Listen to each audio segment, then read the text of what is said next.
আপনি চাঁদা তুলতে আসেন প্রত্যেকদিন, আবার বাজারের লোককে বলবো কেন? মানুষ যদি ধরে আপনাদের পিঠায় পুলিশের হাতে তুলে দেয়, আমাদের কিছু করার নাই।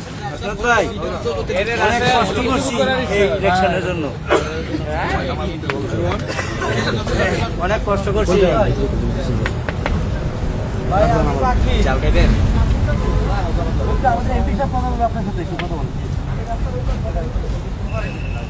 আসসালামু আলাইকুম ভাই। হ্যালো, আসসালামু আলাইকুম। শুনতে পাচ্ছেন আপনি? শুনেন, আপনি হচ্ছে ওই ইজারা তুলবেন বাজার থেকে, বাজারের বাইরে চাঁদা তুলতে আসবেন না কালকে থেকে, বুঝছেন? বাজারের বাইরে কোনো চাঁদা তুলতে আসবেন না, কোনো চাঁদাবাজি চলবে না দেবিদ্দার। আপনি শুধুমাত্র বাজারের ইজারা নিচ্ছেন, বাজারটা হচ্ছে শুধুমাত্র কাঁচা বাজার।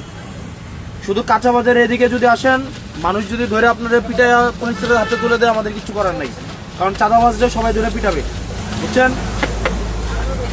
হ্যাঁ, হ্যালো,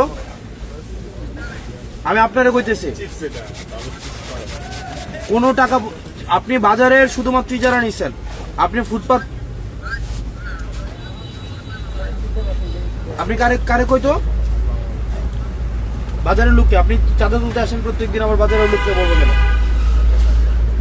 চাঁদা তো আপনি উঠান, হ্যাঁ?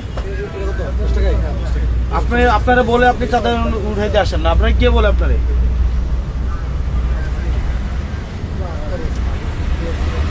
কোন ডিলার? সুদন ডিলার হচ্ছে চাঁদা তুলতে আপনারা পাঠিয়ে দেন, আপনি চাঁদা তুলেন। আমি যদি আপনারা বলি এবার গিয়ে খুন করে পরে আপনি খুন করবেন? আপনারা যদি বলি যে কালকে গিয়ে খুন করে আসেন এক বাড়ি থেকে, আপনি গিয়ে খুন করবেন? তাহলে সুদন ডিলার যদি আপনারা চাঁদা তুলতে পাঠায়, আপনি কি চাঁদা তুলবেন? তাহলে আপনি চাঁদা তুলতে পাঠালে আসবেন কেন? আপনি কালকে থেকে যেন না দেখি।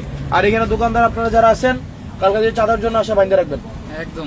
যে চাঁদা তুলতে আসবে বাইন্দা, এই জসিম নিয়ে নাম ওরা বাইন্দা রাখবেন, বাইন্দা পুলিশ খবর দেবেন, বুঝছেন?